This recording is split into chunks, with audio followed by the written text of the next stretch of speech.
GB হাসপাতালে ফের বেসরকারি নিরাপত্তা কর্মীদের দাদাগিরি। 5 থেকে 7 জন মিলে রোগীর পরিজনদের মারধর করে। শেষ পর্যন্ত মামলা দায়ের করা হয় দুতরফেই। মেডিসিন বিভাগ থেকে যুবতীকে মারতে মারতে নিচে নিয়ে আসে 5 থেকে 7 জন বেসরকারি নিরাপত্তা কর্মী। খবর পেয়ে ঘটনাস্থলে ছুটে আসে পুলিশ। বেসরকারি নিরাপত্তা কর্মীদের এহেন আচরণে দিনের পর দিন ক্ষোভ বাড়ছে রোগী এবং তার আত্মীয় পরিজনদের মধ্যে। আইজিএম হাসপাতাল থেকে রবিবার সকালে এক থ্যালাসেমিয়া রোগীকে জিবিতে রেফার করা হয়। রোগীর আত্মীয় পরিজনেরা চিকিৎসকদের নির্দেশে যথারীতি রোগীকে ফিমেল মেডিসিন ওয়ার্ডে নিয়ে যান। থ্যালাসেমিয়া রোগীকে 2 জন ধরে রাখতে হয়, আর তাতেই বিপত্তি। বেসরকারি নিরাপত্তা কর্মীরা রোগীর আত্মীয় পরিজনদের বাইরে বের করে দিতে গেলে তারা বিষয়টি জানায়। এই ঘটনা ঘিরেই ঝামেলার সূত্রপাত। উভয়ের পক্ষ থেকেই থানায় মামলা দায়ের করা হয়েছে। থ্যালাসেমিয়া রোগ নিয়ে আসিরা হসপিটালে ভর্তি আইজিএম থেকে আমরা রেফার করছি। আমরা আইছি, এর মধ্যে ডাক্তার দেখবো কেমন সময় না গার্ডরা আইসে কাছে তারা তোমরা বাইরে যাবো। কয়টা আসুন? 12টার আগে হইব, মানে কটা হইব 10:30টা। তারপরে তারা ডিউটি টাইম আমাদের আগে ডাক্তারও না আইসে না। তারপরে তাই তো এত খিস্তাতে আমরা তো দুজন ধরে রাউন্ড লাগে বাচ্চাটা। তো না তারা কত হয়েছে এমন না, তারা টাইনা বাইকে রয়েছে।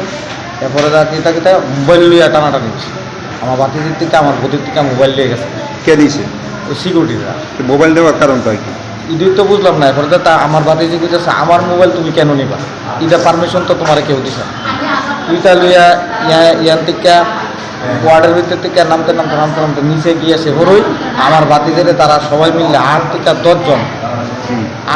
10 জন মিললে 10-12 জন মিললে তারা আমার বাতিজেরে মারতেছে। তারা কি বেসরকারি নিরাপত্তা কর্মী আছে? বেসরকারি। পুরুষ না মহিলা? মহিলা। তারপরে আমার বাতিজে একলা। আমরা কিন্তু দাঁড়া রয়েছি, আমরা কোথায় দিদি দেখেন, যদি আমরা এই জায়গার মতো উত্তেজিত হইতাম, আমরা রেপুটেটেড ফ্যামিলির লোক, আমরা চাই না কোনো কেউ দুর্নীতি কোনো রকমের চিন্তা করি না। আমরা কোথাছি দিদি আপনারা যেটা করতেছেন এটা কিন্তু অন্যায় করতেছেন, এটা ব্যাহত অন্যায় করতেছেন। আমরা কিন্তু মাথা ঠিক রাখতেছি, এটা কিন্তু আপনারা অন্যায় করতেছেন। এরপরে আমরা এই কথা করার পরে একটু থামার পরে এরপরে পুলিশ আইছে পরে পুলিশের লোক আমরা কথা কইছি, থানার দেওয়া হয়েছে। আমার বাকি যে এদিকে চুলে টুলে লেছে, দূর সিটটা ধরছে। কে ধরছে? তো সিকিউরিটি তারা। তারপরে আমি কই দিদি আপনারা কিন্তু আমরা মারছে। আমি বলছি আপনারা 12 জন মিললে 12 জন রে আমার বাতিজি মারছে। এটা কি সুন্দর দেন, এতে যদি আমরা মেরাতে আমরাও স্বীকার করছি আপনারা মারছেন, এই কথাটা আমরা স্বীকার করবেন 12 জন মারছে। তুলে আমরা একজনে মিললে আমার বাতিজি হের বয়স হচ্ছে 20, 18 থেকে 20। তুলে হে যদি 12 জন রে মারতে পারে তুলে তো আমার বাতিজি বীর পুরুষ। তো ঠিক আছে, মারলে মারছে। আপনারা যদি কেস করতে চান কেস করেন, এতে আমরা কোনো ইয়ে নেই। Siri TV, channel for news and entertainment.